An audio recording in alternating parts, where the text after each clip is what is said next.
massivement pour Bassirou Diomaye Faye, c'est en grande partie Ousmane Sonko moo tax ñu fal Bassirou Diomaye Faye. S'il n'y avait pas l'implication de Ousmane Sonko, Bassirou ne serait jamais. Non seulement il l'a désigné, je le dis encore ici, c'est lui qui l'a désigné. Même si il n'a jamais été son choix, c'était son choix.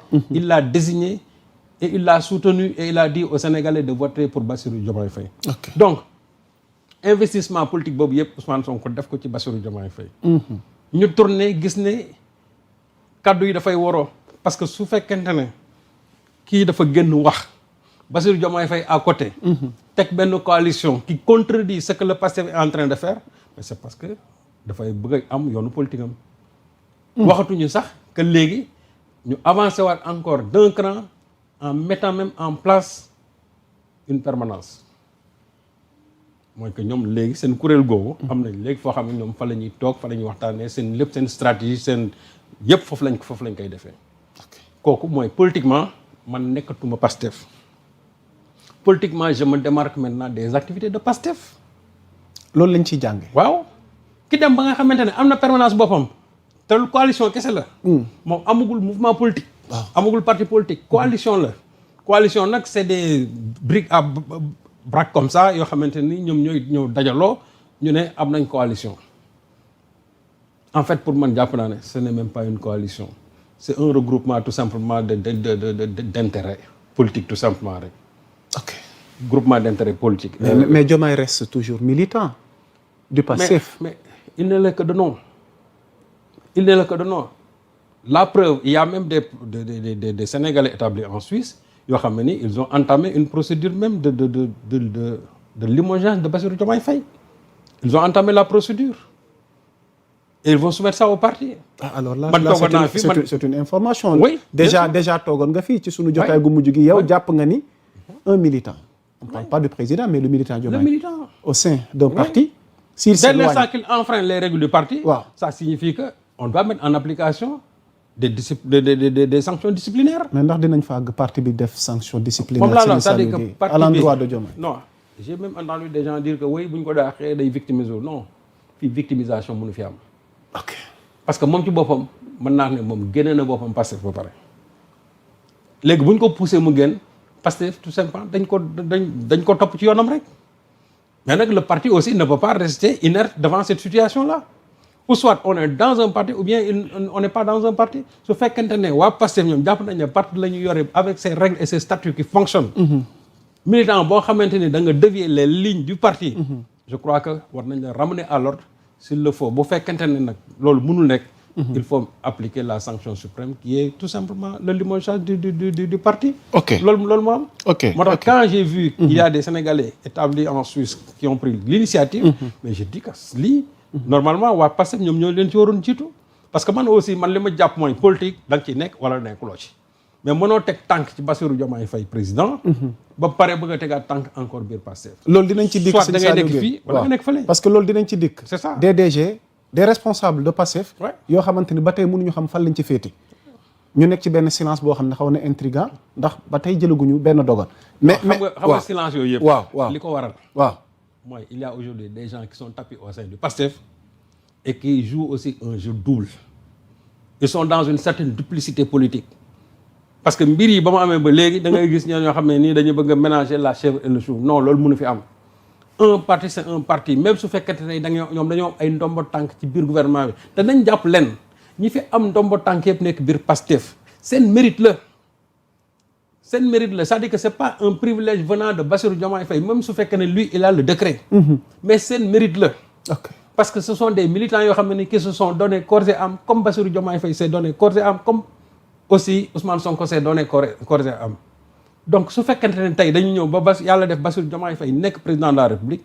ñoom ñu jël décret nommé leen ci poste yooyu mais poste yooyu waruñoo tax ñoom aussi ñu nekk dans une certaine duplicité. Au point que ñenn ñi sax ñu naan ce sont des pro Diomaye ay pro Sonko non. ah mais débat boobu installé wu Serigne Saliou. mais loolu moo fi warul mais comment comprendre ce cafouillage là si circonstance bii dafa xaw doy waar. nit da ngay mën a ñuul baa nga weex. moom laa wax. quel que soit privilège moo tax ma ne parce que s'il y a tout ça Ousmane Sonko la. ma ne duplicité boobu. waaw moo fi warul am.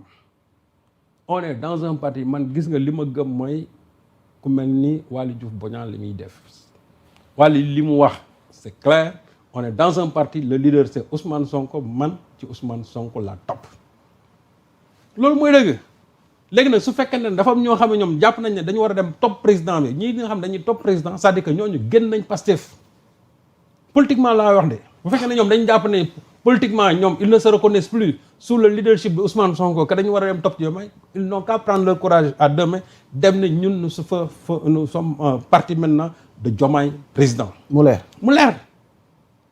mais am na ñoo xam ne aujourd'hui ils sont dans une certaine ambiguïté lu ko waral parce que simplement dañ leen a nommé ci à des postes à des postes. sëñ Saliou dogguma la sax ñenn ñi sax daaw ñu leen a gëj a dégg. ci médias yi daaw ñu leen a gëj a dégg ñu génn di wax mais depuis un certain temps déggatul leen mais dafa am taxaw seetlu gu am solo goo xamante ni soxna tuuti boo ma mënee illustration boobu ak yoor nga wax ni le péril politique de Diomaye posé wu cette question là bi ma bëgg a leeral mooy pourquoi s'éloigner du Pastef est une faute stratégique majeure. Oui, c'est une faute stratégique majeure parce que c'est le Pastef qui l'a porté au pouvoir. Donc su fekkee ne tey moom jàpp na ne war naa mën a parce que man ce que je peux pas comprendre. Oui. Pastef s'est investi le leader s'est investi pour que yow que tu sois là au poste bi nga nekk tey. Oui. nga bëgg a xëy jël leen teg leen de côté pour aller mettre à côté une coalition boo xam ne du la indil ñaari militant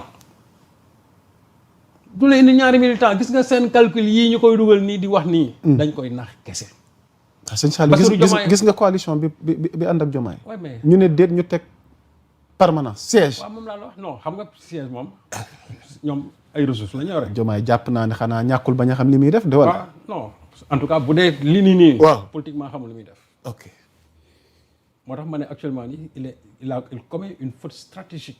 politiquement parlant kon péril baa ngi jege. waaw mais c'est un danger pour lui. c'est un danger dans la mesure tey lu mu ko jural. La majorité des patriotes ne se reconnaissent plus en lui. Moi j'ai vu sànq laa dugg ci page Facebook bi on parle de le discours du président. ñu bari ñoom leen seen yoon newu ci. ils ne vont même pas l'écouter. bëggoon naa cee ñëw. waaw bëggoon naa dinañ ci ñëw. mais ñu bari déjà. cette réaction des Sénégalais vis-à-vis de Diomaye depuis un certain temps on a comme l'impression que ñu bari dafa mel ni daal sawaratuñ ci. il y a eu même tukkeem gu récent gi wane na il y a eu un désamour entre lui et les patriotes. de la popularité à. mais moom lan la wax à l'impopularité. comment ça sëñ non Saliou lu ko waral mooy c'est-à-dire que son attitude à l'endroit de Ousmane Sonko. quand je parle de son attitude à l'endroit de Ousmane Sonko mooy li nga xam mooy xew actuellement au plan politique. parce que Sonko bu xëyee wax ne nous allons mettre en place une nouvelle coalition boo xamante ne nii. mooy remplacer coalition bi fi nekkoon muy apte. ba pare ñoom ñu amoon une coordinatrice. à côté le président dit que moom joxe na ndigal pour ñu continuer Diomaye président et en même temps moom mu jël Aminata Touré teg foofu mais Diomaye c'est pas lui qui avait nommé Aïda Mbodj à ce poste-là. parce que léegi c'est politique. Diomaye c'est un président Diomaye xam nga ban décret la am. jël naa diw teg naa ko fii. Aminata Touré nommé naa ko comment dirais-je envoyé spécial diw nommé naa ko ci poste de direction bi diw nommé naa ko ministre loolu moom yàlla moom la ko may tey. mais nomination yi nga xam mooy xew ci biir parti bi loolu Ousmane Sonko la ko yàlla jox. en tant que chef du parti donc nomination yi nga xamante ne mooy am biir Pastef loolu Ousmane Sonko la mooy li xew nag moom ci biir gouvernement bi moom Bassirou Diomaye Faye moo yore décret yi loolu bu ko neexee. ku ne Aminata Touré mën na ko nommer poste bu nekk mais lépp lu nga xam ne dafay jëm politique di toucher Pastef foofu moom ba léegi kàddu gi. Ousmane Sonko en tant que président du parti. moom la ko yàlla jox fi ñu toll nii. jusqu'à preuve du contraire. donc boo gisee ma wax ne il y a un péril et puis encore c'est une faute stratégique. le fait de s'éloigner du Pastef. il la ko jël cette désaffection populaire. la preuve toogoon nañ fii ci émission qu'est-ce qu'on s'était dit. combien de patriotes se sont désabonnés de la page présidentielle.